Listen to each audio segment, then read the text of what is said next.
সবাইকে স্টক অবজারভারের পক্ষ থেকে শুভেচ্ছা জানাই। আজ আমরা ঢাকা স্টক এক্সচেঞ্জের বর্তমান সময়ের বেস্ট 4টি পারফর্মিং স্টক নিয়ে আলোচনা করব। স্টকগুলো হলো Khan Brothers, Fuwang Food, Olympic Accessories এবং ইয়াকিন পলিমার লিমিটেড। বন্ধুরা, আলোচনাটি শেষ পর্যন্ত শুনতে থাকুন। আলোচনাটি শুরুতে সবাইকে রিকোয়েস্ট করব ডিসক্লেমার অংশটি আপনারা ভালো করে পড়ে নেবেন। পুঁজিবাজার ঝুঁকিপূর্ণ। আপনার কোনো পার্সোনাল বাই এবং সেলের কারণে আপনি যদি ক্ষতিগ্রস্ত হয়ে থাকেন, সে দায় স্টক অবজারভার বহন করবে না। শুরুতে আমরা উইকলি চার্টে খান ব্রাদার্স পিপি ওপেন ব্যাক ইন্ডাস্ট্রিজ লিমিটেড এই স্টকটির অবস্থান দেখে নিচ্ছি। এই স্টকটি সম্পর্কে আমরা লাস্ট টাইম আপনাদেরকে বলেছিলাম যে এটি 32 তে একটি রেজিস্ট্যান্স ফেস করবে। এখানে একটা রিসেন্ট সময় ব্রেকআউট দিয়েছিল, আর এই রেজিস্ট্যান্সটি ব্রেকআউট করতে পারলে আমরা বলেছিলাম যে স্টকটি আপ টু 41 পর্যন্ত প্রাইস অ্যাকশন হতে পারে। 41 হচ্ছে 61% recovery cycle from all time high. আর এখানে আমরা আরো একটি ফিবোনাচি চার্ট ড্র করেছি এবং এই চার্টে 161%-এর যে সাইকেল সেটি হচ্ছে 39.5। সো এই স্টকটি নেক্সট ট্রেডিং সেশনে 39.5 থেকে 41.6 এই জোনে এসে কিন্তু একটা ট্রিমেন্ডাস সেল প্রেসার ফেস করবে। আর আমরা যদি ভলিউম অ্যানালাইসিস করি, ভলিউম উইথ প্রাইস অ্যাকশন, বর্তমানে এই স্টকটি কিন্তু একটা সুপার বুলিশ মোমেন্টামে আছে। স্টকটি হয়তো এই রেসিস্টেন্সটি ব্রেক করে কিছুটা উপরে চলে আসতে পারে এবং এসে এখান থেকে হয়তো একটা রিজেকশন হওয়ার সম্ভাবনা আছে। সো আমরা পরবর্তী ট্রেডিং সেশনে এই স্টকটি 41.6 এই জোনে এসে কি ধরনের প্রাইস অ্যাকশন করে আমরা লক্ষ্য রাখতে পারি। আর এই স্টকটির ক্ষেত্রে যেহেতু 32 ব্রেকআউট করেছে, এখন 32 পয়েন্টে একটি প্রাইস পয়েন্টে একটি সাপোর্ট, 35.1 এখানে একটা সাপোর্ট এবং 30.3 এই জোনেও একটা সাপোর্ট পাবে। সো নেক্সট ট্রেডিং সেশনে কালকে যদি এই স্টকটি 39.5 এর উপর দাঁড়াতে পারে, পরবর্তীতে 41.6 এটিও একটি লিডিং ইন্ডিকেটর এবং এটি এখানে এই জোনে এসে 41.6 এ এই সেল প্রেসারটি যদি অতিক্রম করতে পারে, পরবর্তী সাইকেল হতে পারে এই স্টকটির জন্য 57। আর এই স্টকটি যদি এই জোন থেকে রিজেকশন হয় তাহলে এটি প্রথম সাপোর্ট নেবে 39.5, এরপরে সাপোর্ট হচ্ছে 35.1 এবং এরপরের সাপোর্ট হচ্ছে 32। এখন আমরা উইকলি চার্টে দেখে নিচ্ছি ফুয়াং ফুড লিমিটেড এই স্টকটির অবস্থান। এই স্টকটি কিন্তু রিসেন্টলি একটি ব্রেকআউট দিয়েছিল, কিন্তু এখানে একটা রিটেস্ট এখন দিচ্ছে। স্টকটি ব্রেকআউট হয়েছিল 38.7-এ, এই জোনটিতে ব্রেকআউট হয়েছিল। আর ব্রেকআউট হওয়ার পর 47 পর্যন্ত প্রাইস অ্যাকশন করেছিল এবং এখান থেকে রিজেকশন হয়। আমরা লাস্ট যে পোস্টটি দিয়েছিলাম ফুয়াং ফুড নিয়ে, আমরা আপনাদেরকে দেখিয়েছিলাম যে ফুয়াং ফুড যদি ব্রেকআউট দেয় তাহলে 41 থেকে রিজেকশন হওয়ার একটা চান্স আছে এবং 47 থেকে কিন্তু রিজেকশন এই স্টকটি হয়েছে এবং এখানে একটা রিটেস্ট এখন বর্তমানে দিচ্ছে।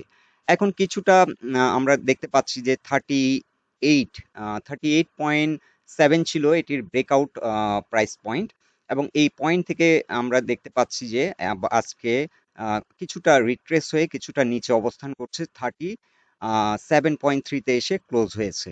সো এই স্টকটি কিন্তু আজকে কিছুটা উইকনেস শো করলো এবং আজ যেহেতু মার্কেটে একটা প্যানিক ছিল আর অনেক প্যানিক সেল মার্কেটে হয়েছে, মার্কেট নেগেটিভ ছিল, একটা সেল প্রেসারের কারণে কিছুটা হয়তো অ্যাডজাস্টমেন্টের সময় এটি রিজেক্ট হয়ে কিছুটা নিচে আসে। তবে সারাদিনই কিন্তু 38 পয়েন্টের উপরে অবস্থান করছিল। সো কাল যদি এই স্টকটি 38-এর উপর ঘুরে দাঁড়াতে পারে তাহলে হয়তো এই স্টকটি এখান থেকে আবার ইউটার্ন নিতে পারে এবং আবারও একটা প্রাইস অ্যাকশন হতে পারে। আর এই স্টকটি যদি এখান থেকে 38.7-এর উপর ঘুরে দাঁড়াতে না পারে তাহলে এই স্টকটি R3 এই জোনটাতে এসে 34-এ এসে সাপোর্ট নেবে এবং এখান থেকে আবার একটা রিভার্সাল হওয়ার সম্ভাবনা আছে। সো এই স্টকটির জন্য এখন 35.2 একটি সাপোর্ট, এর পরের সাপোর্টটি হচ্ছে 34.1।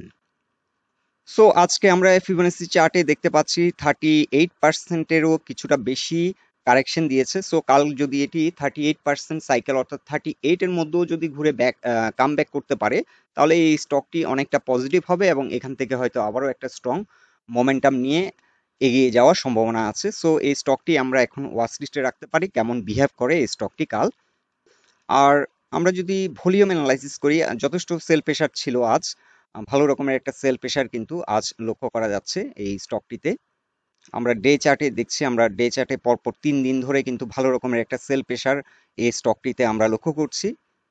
So volume and price action যদি আমরা বিবেচনা করি, আমরা কিন্তু এই স্টকটির কারেকশন এখনো শেষ হয়েছে কিনা সেটা কিন্তু এখনো ডিসিশন নিতে পারছি না, কারণ আমরা লক্ষ্য করছি সেল প্রেশার কিন্তু স্টিল সো হাই। আর এখানে 50% এর যে সাইকেলটি সেটি আমরা ডে চার্ট অলরেডি মেনশন করেছি 35.2, 38% 8% এর সাইকেলটি ব্রেকডাউন করে কিছুটা নিচে অবস্থান করছে।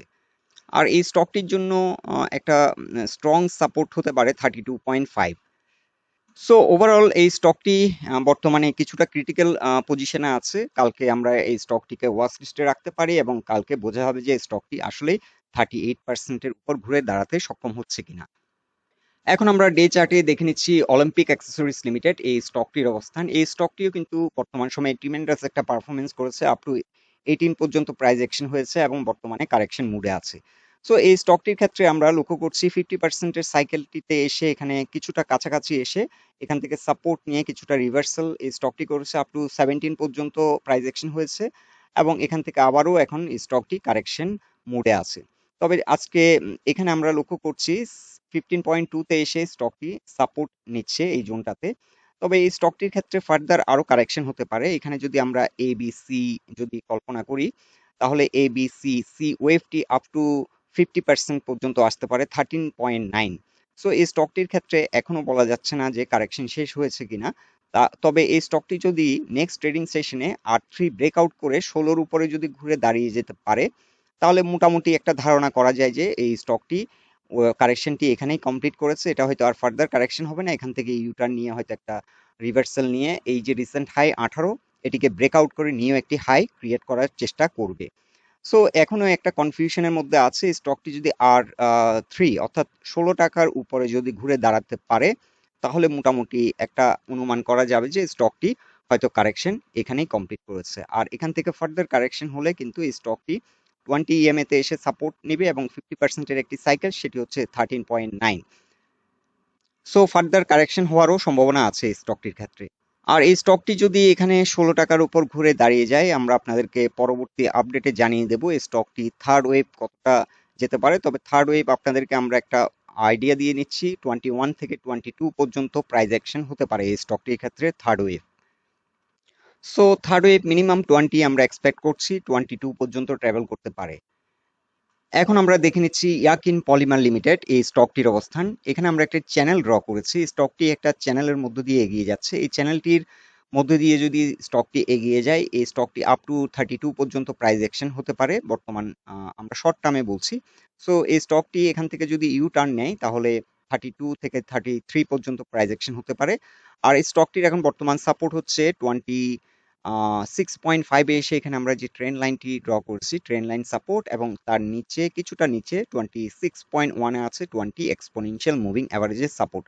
তবে এই স্টকটির ক্ষেত্রে আমরা দেখতে পাচ্ছি যে খুব সুন্দরভাবে এই স্টকটি কিন্তু 20 এক্সপোনেনশিয়াল মুভিং অ্যাভারেজকে রেসপেক্ট করে এগিয়ে যাচ্ছে। সো এই স্টকটি এখনো আপ ট্রেন্ডে আছে। আর এই স্টকটি এখন ফার্দার কিছুটা যদি কারেকশন হয় 26.6 পর্যন্ত কারেকশন হতে পারে এবং এখান থেকে একটা ইউ টার্ন নেওয়ার সম্ভাবনা আছে। সো এই স্টকটিতে যদি আমরা এখন এন্টার করি, কিংবা যারা আগে এন্ট্রি নিয়েছেন তাদের জন্য স্টপ লস সেট করতে হবে 26 এর নিচে চলে গেলে স্টকটি থেকে এক্সিট হয়ে যেতে হবে। আর যতক্ষণ পর্যন্ত এটি চ্যানেলের মধ্য দিয়ে আছে, স্টকটি কিন্তু ঘুরে ফিরে আবারও একটা নিউ হাই করবে এবং এটা আপ টু 32 থেকে 33 পর্যন্ত প্রাইস অ্যাকশন হতে পারে। সো বন্ধুরা, এই 4টি স্টক নিয়ে এটাই ছিল আমাদের অবজারভেশন। আলোচনাটি যদি আপনাদের ভালো লেগে থাকে অবশ্যই পোস্টটিকে লাইক দিন আর আমাদের সাথে থাকার জন্য আপনাদের অসংখ্য ধন্যবাদ।